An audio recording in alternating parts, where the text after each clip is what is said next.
ଶିଖୋଡ଼ିଶା YouTube ଚ୍ୟାନେଲରେ ମୁଁ ସନତ ସାହୁ ସ୍ୱାଗତ କରୁଛି ପୁଣି ଗୋଟେ ନୂଆ ଭିଡିଓ ସହିତ। ଆଜିର ଭିଡିଓରେ ମୁଁ ଆପଣମାନଙ୍କୁ ଗୋଟେ ଇନଫର୍ମେସନ ଦେବା ପାଇଁ ଯାଉଛି, ଅର୍ଥାତ୍ ବାଲେଶ୍ୱରର ପ୍ରତ୍ୟେକ ବ୍ଲକ ଏବଂ ମ୍ୟୁନିସିପାଲିଟି ହେଡକ୍ୱାର୍ଟରରେ ଡିଜେବିଲିଟି କ୍ୟାମ୍ପ ବା ଆମେ କହିପାରିବା ବିକଳାଙ୍ଗ ମେଳା ଅନୁଷ୍ଠିତ ହେବା ପାଇଁ ଯାଉଛି। ତ ମନେ ରଖନ୍ତୁ, ଯଦି ଆପଣଙ୍କ ଆଖପାଖରେ କୌଣସି ଡିଜେବିଲିଟି ପର୍ସନ ରହୁଥିବେ କିମ୍ବା ଆପଣଙ୍କ ଫ୍ୟାମିଲିରେ ରହୁଥିବେ, ତେବେ ନିଶ୍ଚିତ ଭାବରେ ଆପଣମାନେ ଡିଜେବିଲିଟି ସାର୍ଟିଫିକେଟ କରନ୍ତୁ। ଡିଜେବିଲିଟି ସାର୍ଟିଫିକେଟ କରିବା ପାଇଁ ବା ମେଳାକୁ ଯିବା ପୂର୍ବରୁ ଆପଣମାନେ ସ୍ୱାବଲମ୍ବନ ପୋର୍ଟାଲରେ ଯାଇକି ଆପଣଙ୍କ ନାମକୁ ପଞ୍ଜୀକରଣ କରନ୍ତୁ।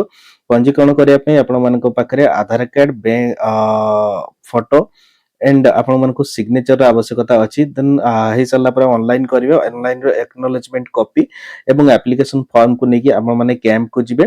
यदि जलेश्वर कथा कहिबी तेबे जलेश्वर ब्लॉक रे 17 फेब्रुआरी 2026 रे ब्लॉक कैंपस रे होआ पई जाउची डिजेबिलिटी कैंप।